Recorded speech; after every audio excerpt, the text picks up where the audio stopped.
You guys ready? Let's just do questions. You guys know our ambassador? Hello, everyone. We brought him with us. He just started. Now he's staying behind. You're in charge. Thank you. He's going to do an awesome job. Appreciate it, sir. All right, let's do it. I don't have a statement. Let's just do it. Mr. Secretary, thank you for taking questions. Diplomacy depends on predictability, reliability, trust. Markets are crashing around the world for the second day in a row. The consensus is that the president's tariffs were much higher than expected and based on economic formulas that people do not understand. What is your reaction and what is the impact on Europeans? You want them to spend more on defense, yes, which they're agreeing to finally, but how can they do that when their economies are crashing and they are now No, their economies are not crashing. The markets are reacting. No, their economies are not crashing. Their markets are reacting to a dramatic change in the global order in terms of trade. And so what happens is pretty straightforward. If you're a company and you make a bunch of your products in China, and all of a sudden shareholders or people that play the stock market realize that it's going to cost a lot more to produce in China, your stock is going to go down. But ultimately, the markets, as long as they know what the rules are going to be moving forward, and as long as that's set and you can sustain where you're going to be, the markets will adjust. Businesses around the world, including in trade and global trade, they just need to know what the rules are. Once they know what the rules are, they will adjust to those rules. So I don't think it's fair to say economies are crashing. Markets are crashing because markets are based on the stock value of companies who today are embedded in modes of production that are bad for the United States. We have to be a country that thinks we're the largest consumer market in the world, and yet the only thing we export is services. And we need to stop that. We need to get back to a time where we're a country that can make things, and to do that we have to reset the global order of trade. And the other part of my question. Well, the worst thing is to leave it the way it is forever. I mean, this just can't continue. We can't continue to be a country that doesn't make things. We have to be able to make things to provide jobs for Americans. That's it. It's that simple. China is an example. I mean, it's outrageous. I mean, they don't consume anything. All they do is export and flood and distort markets in addition to all the tariffs and barriers they put in place. So the president rightly has concluded that the current status of global trade is bad for America and good for a bunch of other people, and he's going to reset it, and he's absolutely right to do it. Let me ask you about also the predictability of relationships with allies. The Prime Minister of Greenland, the Prime Minister of Denmark, which at this point owns Greenland, so Denmark, a NATO ally, is saying that it's unacceptable that one country cannot annex another country. Well, no one's annexed anything. It's going to be up to Greenlanders. The Vice President made that clear. He's going to respect the self-determination of Greenlanders. So at some point, the Greenlanders have made clear that they want to be independent of Denmark. So that's Denmark should focus on the fact that the Greenlanders don't want to be a part of Denmark. That's what they should focus on. We didn't give them that idea. They've been talking about that for a long time. Whenever they make that decision, they'll make that decision. And then what we're not going to do is let China come in now and say, offer them a bunch of money and become, dependent on China. The president said he would not rule out using military force against Denmark, a NATO ally. No, he said he would not rule out. No. He said he would not rule out. He said, I'm not going to rule out anything if Greenland is encroached upon by a foreign power like a China or Russia or anybody else. But it doesn't matter because Greenlanders are going to make a decision. They're the ones that want to get away from Denmark. They're the ones that want to be independent. Not us. We didn't come up with that idea. They did. And if they make that decision, then the United States would stand ready, potentially, to step in and say, okay, we can create a partnership with you. We're not at that stage. But that's what the Vice President made clear last week in his visit there. His statement was very abundantly clear, that we will respect the self-determination of the people of Greenland. The people of Greenland. And they're the ones that want to leave Denmark. That wasn't our idea. All right, well, second question here. Missy from Washington Post. Mr. Secretary, I'd like to ask you about the Russia-Ukraine negotiations. Can you give us tell us about the American assessment of the conditions that Russia put forward regarding the Black Sea ceasefire talks, and also the British and French foreign ministers said this morning that Putin was dragging his feet. Do you agree with that? Maybe. I mean, he might be. We don't know yet. We're going to find out fairly soon. I mean, look, here's what the president wanted to do. He wants to end this war, and he wanted to test it very early in his administration. Is it possible to end this war on terms that are acceptable, obviously, to both sides? Because you can't end a war unless both sides agree. And that's what we're in the process of finding out. We will know soon enough, in a matter of weeks, not months, whether Russia is serious about peace or not. I hope they are. It would be good for the world if that war ended. But obviously we have to test that proposition. So we're working through that process. We had a visitor, that Mr. Kirill was here this week. Had a chance to sit down with him. He met with others. He'll take some messages back, and the message is the United States needs to know whether you're serious or not about peace. Ultimately, Putin will have to make that decision. The Russian Federation will have to make that decision. I think the Ukrainians have shown a willingness to enter, for example, into a complete ceasefire to create space for negotiation. At some point here, fairly soon, not 6 months from now, you know, the Russians and Putin will have to make a decision about whether they're serious or peace or not, and I hope they are serious. So it would be good for the world if that war ended. What is your assessment of the Russian conditions that were put forward? And also, Dmitriev said, following his talks with Mr. Witkoff yesterday, that the U.S. and Russia might resume direct flights as maybe a confidence-building measure. Do you support that? So that I haven't heard anything about direct flights. I can tell you, but I don't know who's going to fly on it because all these people are sanctioned. But I would just tell you that the thing I would point to you is this. We're going to wait and see. The Russians know our position in terms of wanting to end the war, and we will know from their answers very soon whether they are serious about proceeding with real peace or whether this is a delay tactic. It's a delay tactic. The president's not interested in that. If this is dragging things out, President Trump's not going to fall into the trap of endless negotiations about negotiations. We will know soon enough whether or not Russia is serious about peace. If they are, that'll be great. Then we can move towards peace. If they're not, then we'll have to reevaluate where we stand and what we do moving forward about it. But we'll be in no different a position than we are today, or we were when he took office. He wanted to know early in his administration, is peace possible? We're testing to see if the Russians are interested in peace. Their actions, not their words, their actions will determine whether they're serious or not. And we intend to find that out sooner rather than later. And what about their conditions? Which conditions? They put forward additional conditions after you guys had the Black Sea ceasefire. Yeah, so again, I mean, this is part of the back and forth of these sorts of things. I've had phone calls with foreign leaders, and then I read the readout, and it's like, oh, we said them. You never. They came. They said something to me they never said. I guess that's part of the game in this place or whatever. But look, I don't. Bottom line is, to me, at the end of the day, what's going to matter here is whether we're going to move towards peace or not. If peace is real, we will know soon enough. If they're not interested in peace, we will know soon enough, and we'll make decisions on the basis. I hope they are real. There are some promising signs. There are some troubling signs. It's not going to be easy. No one ever said this would be easy. But we're going to find out sooner rather than later. And let's just say I'm hopeful. I remain hopeful. I need to be hopeful that peace is possible and that the Russians are serious about peace. We want them to be serious about peace. And hopefully they are. But we'll know sooner rather than later. On the 5% defense spending target, have you received pushback to this idea while you've been here this week? And you mentioned yesterday up to 5% was your language. What do you mean by up to 5%? Well, I said up to a path up, getting up to 5% at some point. I'm not saying overnight, but to get to that point. We think that's what NATO allies need to be spending for NATO to face the threats that it itself has identified and articulated. Here's the good news. The good news is everyone generally, with a couple exceptions, are spending more on defense today than they were 3, 4, 5 years ago. That's positive. That trend needs to continue. So the trend lines are good, but they need to continue. But this is not about spending. Okay? This is not about money necessarily. This is about capability. In order for NATO to be stronger, it needs partners that are stronger. Okay? The United States commits a lot to NATO and continues to. We are as involved in NATO today as we have ever been. And we intend to continue to be. But it has to be a real alliance. And that means that our alliance partners have to increase their own capabilities. So hopefully two things have led to that. The first is the war in Ukraine, I think, has woken up a lot of people on the continent about real threats and real war. And the other is, I think, the pressure and the statements of President Trump that have been pretty consistent about increasing their spending. So this whole trajectory of more defense spending began, I believe, back in 2017, 2018, under President Trump's first term.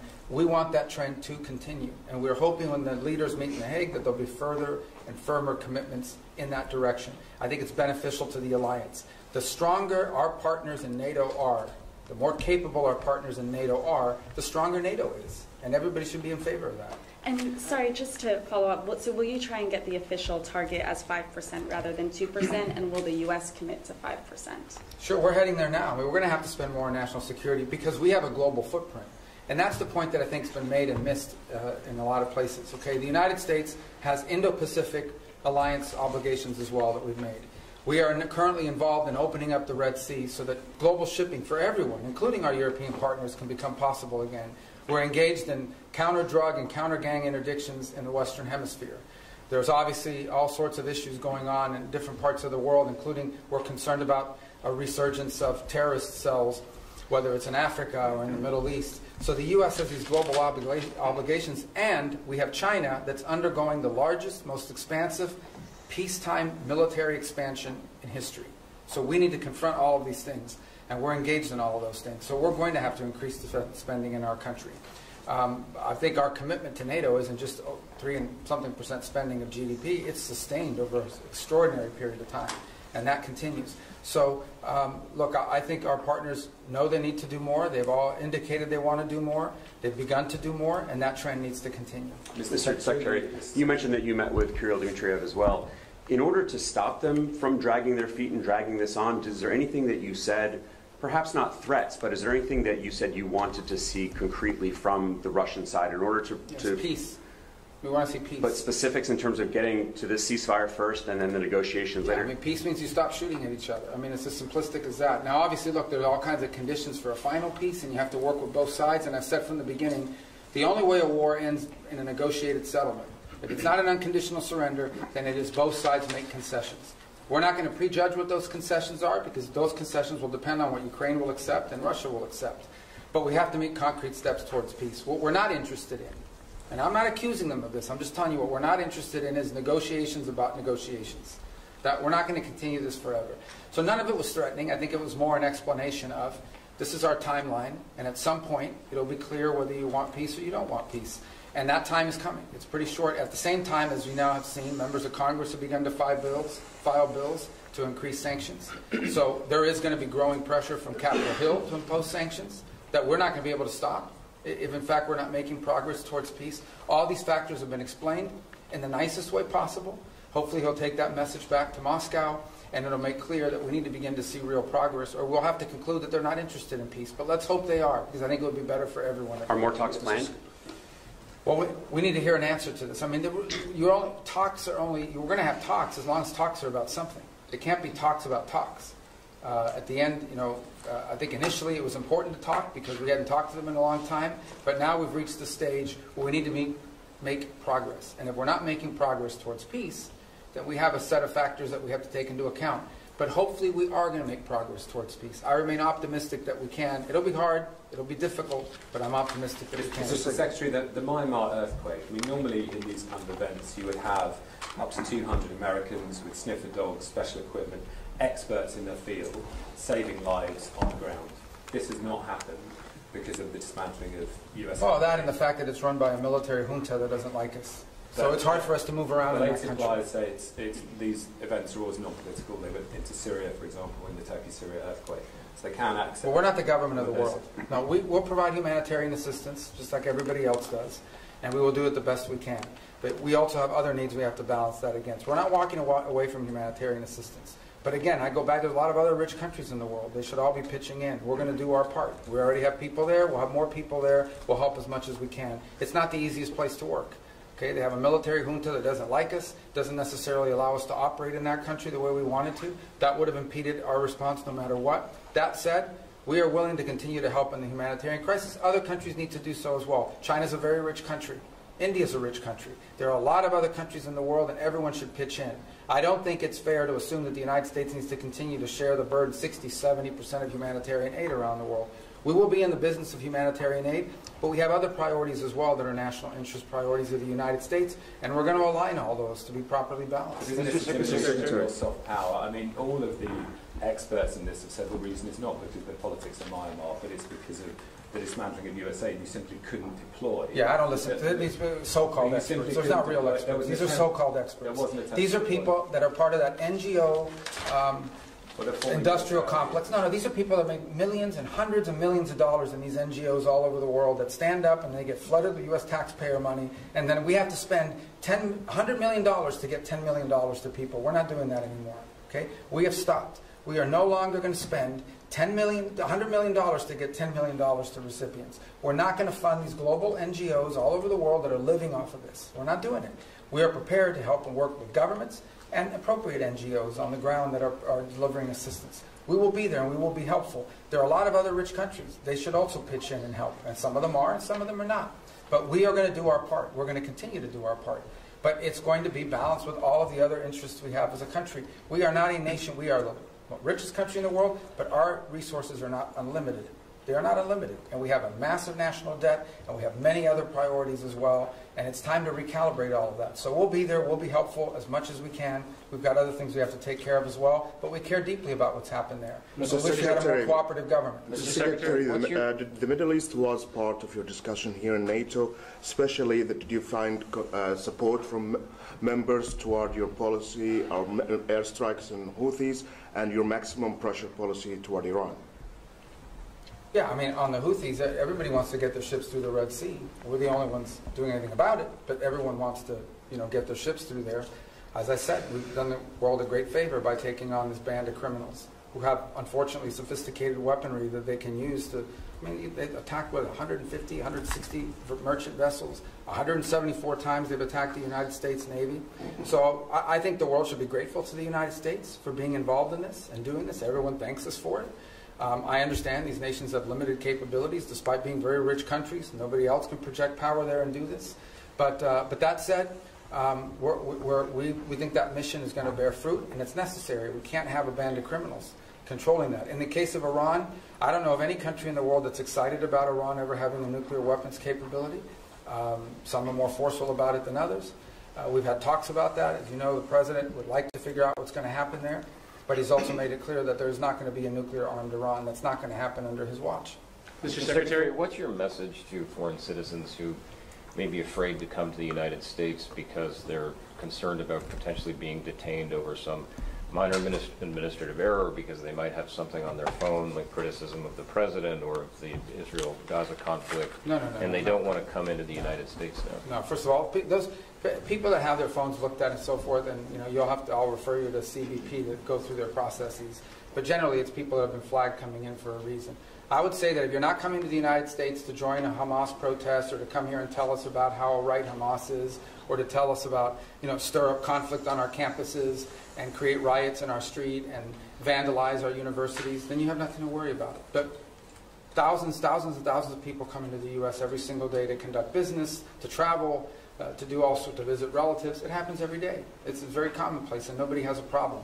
I mean, if you're coming here to create problems, you're probably going to have a problem, and I think that's a good thing. If you're coming here to create problems, not here, in the United States, you're probably going to have a problem. Yeah, but we're not going to continue to be stupid enough to let people into our country who are coming here to tear things up. Not going to happen. Mr. Secretary, have the Russians done anything concrete to make you encouraged that they are truly interested in peace? And when you talk about timeline, I know you're not going to give a specific timeline, but are you talking weeks? Or are you talking months? I think we're talking weeks, probably. Yeah. I mean, there's a lot that has to happen here in the next few weeks in order for this to be real. In terms of concrete, they've agreed to certain things. I mean, I think their things are not striking now that they were before. Obviously, both sides claim that the ceasefire is being violated, as typical of ceasefires like this. But that said, not concrete in terms of are we closer to peace? We're closer to peace simply because we're talking to both sides, but we're not closer to peace because we have a deal on our hands to end this conflict. But we're going to know soon enough. That's my point I make everybody. People come, oh, well, Putin, you can't trust him. It's not about trusting Putin. Not about trusting anybody. This is about actions. If you're interested in peace, you stop fighting. And you lay out the conditions by which you're willing to end a war. And they have to be reasonable conditions, right? Not crazy stuff. If you're interested in peace, that's what you do. If you're not interested in peace, then you sort of drag it out and you come up with excuses and you pull, and we know that, and we're not going to get pulled into that. But let's hope it doesn't come to that. Let's hope it, let's be optimistic that that's not the direction we're going. We're prepared if it is, but let's hope that we're not heading in the direction of this is just a delay tactic. Your allies here and also Ukraine, they believe that Russia is actually preparing to launch another campaign, a military campaign, as soon as the winter season ends. Do you have any reason to doubt that? That they're going to do what, I'm sorry? The Russians they are preparing to start another military campaign. Well, then we'll know they're not interested in peace. And at this very moment, they're targeting energy sites. Can I get a reaction to that? Targeting what, I'm sorry? Energy sites in Ukraine. Well, again, I get it. That means they're violating the ceasefire. That's not a good sign, But I think I would tell you this, that ultimately this is a war right now. Things are going to be blowing up in Ukraine and inside of Russia because there's still a war going on. That's what we're trying to end. Okay, if we have a true ceasefire, which is what we wanted, a complete ceasefire, nothing should be blowing up. But the Russians didn't agree to that. They wanted a partial. And then obviously when you get into these partials, it's one of the reasons why we didn't push for a partial. We'll take it because it's better than nothing.